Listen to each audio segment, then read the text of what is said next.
Alright, it's here. I went and saw it yesterday. There's gonna be spoilers in this conversation. I hate calling it a review, but that's what it is. So you've been warned. Spoilers for The Batman. Alright, just jump right into it. I got some notes I want to talk about. I'm gonna first go over what I didn't like, then we're gonna get into what I did like. Preference that by saying, I really like this movie. I really like this movie. So I do have some pros and cons of it. I do have some things I really did not like. But here we go for the review of The Batman. Or he kind of goes by a different name in this movie, I'm vengeance. but he's still the Batman. All right, I'm gonna be all over the place. I'm just gonna go over some stuff I didn't like at first. Not enough Alfred. I really liked Andy Serkis on the screen when the 2 minutes he was on the screen. I feel like they relied on the audience's knowledge of Bruce and Alfred's relationship, which isn't the most, it's not the worst thing, but I wish we would have had more Alfred. I really liked in the beginning when he's helping him with the cipher and all that stuff. It was when the Riddler gave him the first cipher. I really liked that. That was really cool because I'm gonna try not to compare this to like comics or anything too much, but there was a lot of Year One. There was some Hush stuff in there, Long Halloween. But it was good. I liked Andy Serkis as Alfred. I didn't love broody Bruce Wayne, Robert Pattinson. I understand what they were going for. It's a much darker kind of timeline, I guess you could say. It's real dark. I didn't love his super emo broodiness, but in this movie he was kind of detached from Bruce Wayne. He was the Batman. He wasn't really Bruce Wayne anymore. He'd kind of given up on that side of his life. So I understand what they were going for, but it worked for what it was. It really did. Okay, this movie was about 20, 30 minutes too long. I feel like there's some stuff they could have cut out. The pacing wasn't the best in the third act. That's probably my biggest complaint with it, is at the end of the movie, it just felt crazy. Like I said, spoilers, Riddler was going after, corrupt public figures, and then all of a sudden, he's got a small army and bombs right like surrounding the city. Whoa, that's a big step up.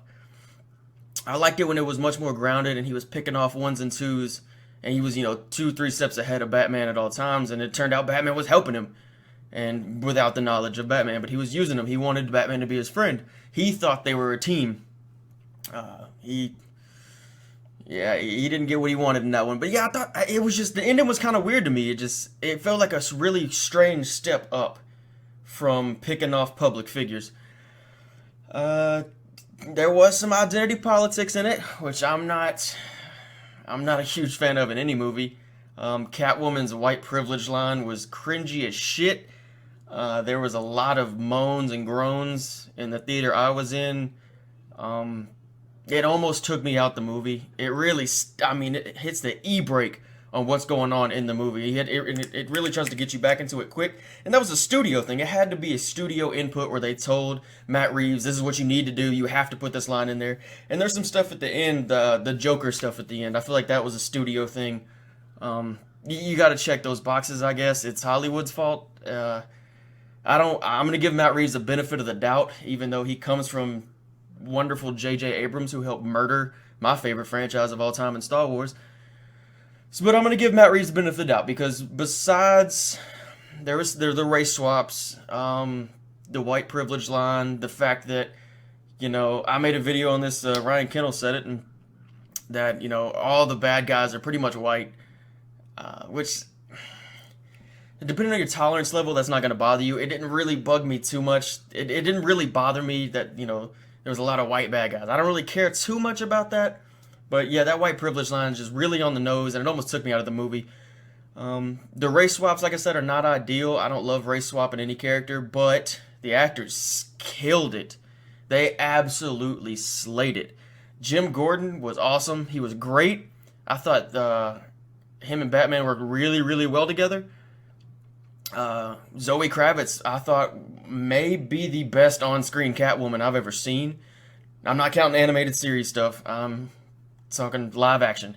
She might be the best live action Catwoman I've ever seen. I really didn't like that Batman was just bullet like. I get it, Batman's armored, but I mean, it bordered on the line of almost Mandalorian style, where the Beskar armor, there's no stakes in a lot of his fights. They did a good job of making the stakes feel real, but I mean, walking through automatic gunfire and stuff like that, I don't love that.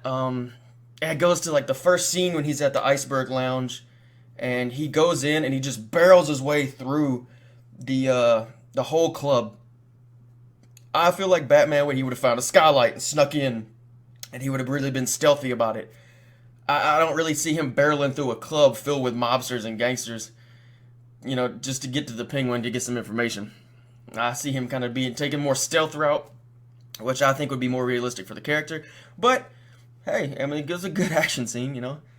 Um, One of the biggest things I saw too was I loved Gordon and Batman's relationship, but I did not like the police's interactions with Batman, meaning how they called him a freak and they just kind of were annoyed that he was around and stuff like that, which makes sense. They would be annoyed that he's there kind of taking their job.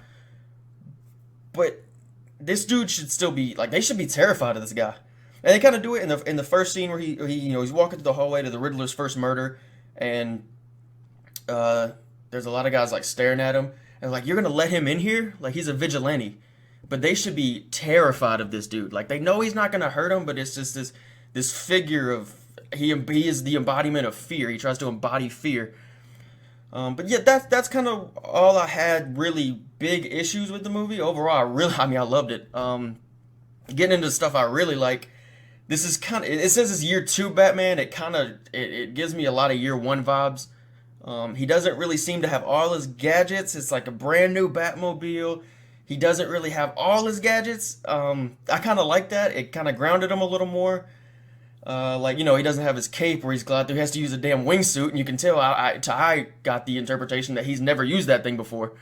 So that was really cool to see. He doesn't have all his stuff. He's kind of, flying by the seat of his pants in some aspects of the things he's getting into. The acting was really good. The acting was very solid, like I said. Maybe my favorite live action Catwoman. Colin Farrell as Penguin. Whoa. First of all, if you look at me in the eyes and tell me, yeah, I knew it was Colin Farrell by looking at him, you're a liar. Because there's no way in hell you look at Penguin and say, oh yeah, it's Colin Farrell. He put on a fantastic performance. He kind of, I feel like he did a really good job embodying the character and what the character's about. It was awesome, to see. Like, when they cast him, I was really confused. I was like, why Colin Farrell? What are we doing? I was like, what the? And then the first trailer came out, and you saw his face, and it's like, whoa, that's Colin Farrell? I had to go look it up when I saw it, because I thought they did a recast. But no, Colin Farrell kicked ass in this movie. He really brought that character to life in a way I've never really seen live action before. I know Batman, the Burton Batman movies had Penguin in it, but it was kind of more of a, I guess, like a caricature of the Penguin. But yeah, I really like the real grounded Colin Farrell Penguin. That was really cool. I like Batman's always the main character. Batman never gets upstaged. The story is focused around him. He is the main character, which I really like. A lot of times you see, a lot of Marvel movies and stuff like that, characters get upstaged because there are a lot of team up movies. And this wasn't a team up movie, but he teamed up with Gordon and Catwoman. But he was the main guy. He was the center of it, and I really enjoyed that the movie focused on him. It wasn't an origin story, which I really liked. It is, but it isn't. It's year 2 Batman. I really got the year 1 vibes, like I said, but it wasn't an actual origin story. We didn't see, the Wayne parents getting shot in the alley. We didn't go through all that. We dropped right in, and Bruce is patrolling the streets and beating the shit out of thugs. And he's already in this world. He's already lived in it. He's ready to go. I've said grounded a lot, but the characters and the environment were really, really, really grounded. Gotham felt like Gotham to me. It felt like a real city. Because when you watch the Nolan movies, for me at least, it's like when I see Gotham there, I'm like, oh, that's like New York or Chicago. But in this one, it felt like Gotham it was a shithole, but it had its own personality. Like, it felt like the city was moving around Batman. Like, the city was developing around Batman as we were progressing through the story with him. Things were changing around him, and it had its own vibe to it. And I really, really liked that. Um, the writing was pretty good. The writing was damn good. Well, okay, 3/4 of the writing was good. Like I said, that third act kind of took me out of it. That not I wouldn't say take me out of it, but it kind of the pacing was really weird, and it seemed like it didn't. That wasn't the right ending for that movie. It was a detective movie, noir story turned into an action movie really quick. But there was no forced or cringy comedy. Like the one Catwoman line, kind of kicks you in the balls, but there wasn't that Marvel humor or anything like that. There was a couple jokes for that landed. Like I liked them; they were funny. Like when Gordon, he's like, "You're gonna let him touch the evidence," and Gordon's like, "He's wearing gloves." Like that kind of stuff's pretty funny. It worked. The small bits of comedy that were in the movie really worked. Um, I like that you figured out the story alongside Batman and Gordon, because this is a detective story. For the most parts of the movie, it's a detective story, but it's not like you watch a lot of detective shows or detective movies, and you figure out what's happening before the detectives do. And this one, at least for me, maybe I'm an idiot. I will always claim I'm not the smartest dude in the world, but for me, you were figuring out the story with Batman and Gordon. You were never one step ahead of them or one step behind them. You were with them, which I really enjoyed. It really kept me invested in the movie the whole time. You never felt like they were stupid. You know what I mean? Um, Bruce's mental state. I kind of said it in the cons where I didn't like broody Batman, but I did like how it's kind of a different take. He's not Bruce. He's detached. Bruce Wayne he's kind of buried that side of himself. He says it in like the opening monologue, I think, where 2 years I've become nocturnal. And you see him where he puts on the sunglasses and stuff like that. He doesn't like to be out in the light. He is completely engulfed in being the Batman. But I really liked it. It felt like this person's like mentally deranged, and it. And he's not trying to fix himself. He just said, "Screw it. This is how I am now. This is who I am. I'm the Batman." Um, it really highlighted how good of a character, or excuse me, good of a detective Batman is. I feel like we haven't really gotten that in a lot of Batman movies. This is the first time that I've watched a Batman movie and I was able to appreciate that he is the world's greatest detective. That's who he is. That's his tagline. And I love that this was a noir story, a detective story. It was awesome. I really enjoyed it. I was super invested in it. Like I said, we went through the case, if you want to call it, with Gordon and Batman. We found it out alongside of him. I think honestly, my favorite part of this entire movie was the score and the sound design. I mean, the soundtrack to this movie is awesome. Yes, I hear the jokes that the Batman theme sounds like the Imperial March from Star Wars, but hey, music's just a few notes reorganized in different tones. Like you're gonna have repeat stuff, it happens. But the sound design was really good when he would hit people. One of the things I noticed is when he would hit people, the impact of his punches, you could recognize the impact of his punches by the sound it would give you. I thought that was really cool. Yeah, maybe I was being picky at it, but I really liked it. The movie was shot awesome. Like the shots on it, the one where and everybody's talking about it, but the one where he's walking up to Penguin's car after he wrecks him, and it's inverted, and he's walking through the flame, like the flames are behind him. He's walking, his cape's like that's really cool.